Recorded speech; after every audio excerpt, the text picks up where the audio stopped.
Alright, panibagong araw, panibagong video na naman mga call. So ngayon mag-i-install na naman tayo ng SIM-based piso wifi. So yan, inaayos na ng utol natin, no. So napag-isipan namin mga call na yung kawayan natin, no, doon sa bubong natin i-install. So piniprepare na ni utol yung mga tali doon sa taas. So ako naman dito, ako yung taga ng kawayan, taga-angat para yung kawayan natin mapunta doon sa bubong. Ayan mga call, sinubukan kong iangat mag-isa, akala ko kaya. So tingnan nyo yung mangyari dyan.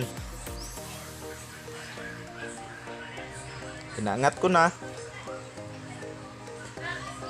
pero muntikan nang malaglag yung kawayan natin kasi mabigat. So buti na lang may umalalay sa atin, no, na nagbubuhat ng kawayan.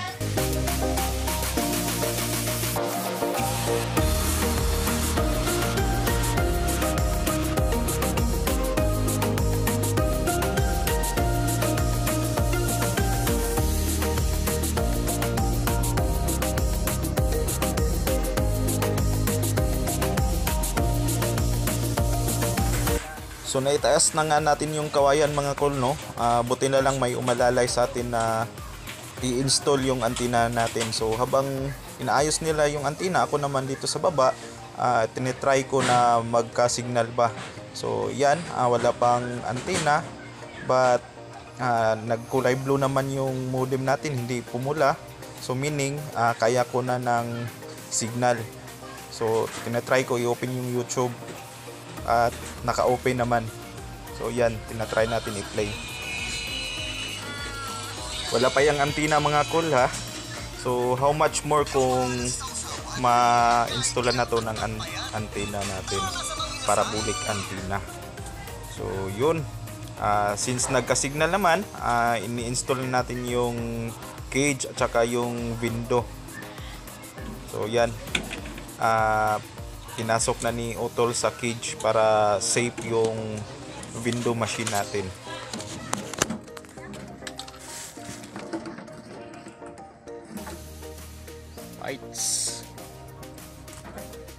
Ayan, natapos na rin tayo mga call. So napaka-astig, no, ng plastada ng cage natin.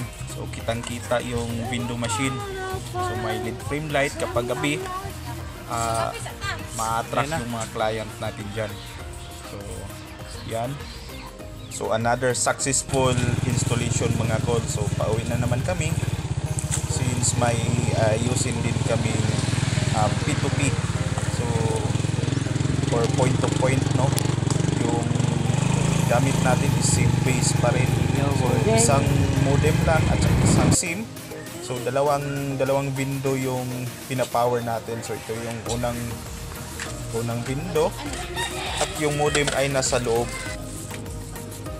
At ito naman yung sender dito. Ubiquiti yung gamit. Ito yung plastada ng modem ko sa loob. So ZLT yung gamit natin. Yung dilaw sa window at saka yung puti is sa AP natin. So napaka-astig. So puntahan naman natin yung sender natin, receiver. So yan yung receiver. Napaka-astig mga call, no, isang modem lang yung gamit natin. So yan yung receiver at yung sender naman is galing doon sa bahay na yan. So ayan, napaka-astig talaga. At kung napanood mo yung video na to, don't forget to like and subscribe my YouTube channel. Maraming salamat. Bye!